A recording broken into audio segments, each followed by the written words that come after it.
Before you start the painting, it would be a really good idea to know exactly the size of the mat you're going to be using. For an example, this one here is a 8x10 on the outer, and inside it's a 5x7. So 8x10 would be easy to able to frame, because most frames would come that size, and you could just put this in. But what you need to do is to really know what size your watercolor painting is going to be. So let me show you what I do in preparing a watercolor paper using this size of a mat board.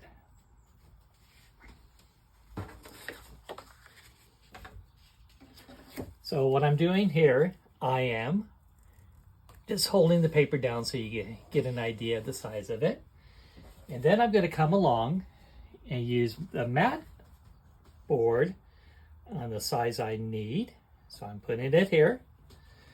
I'm going to come along and put little marks on each of the 4 corners. Then after doing that, I'm going to tape it down, just using this kind of tape here. Placing the tape on the outside of my 4 marks.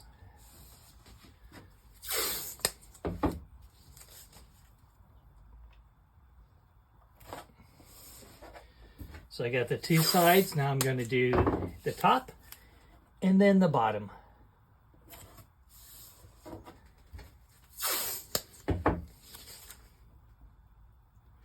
Okay, so here we go. And sometimes I like to always add just a little bit more tape. So if the watercolor starts to buckle, I have this reinforcement here. Okay, let me do the other 2 sides.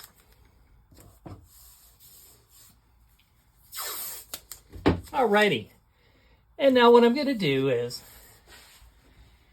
use an eraser to get rid of my marks.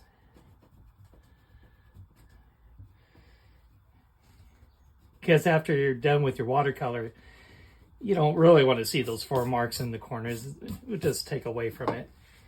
And now the paper is ready to be painted on. And here's my example, what it's going to look like. You have this border now that you could paint within.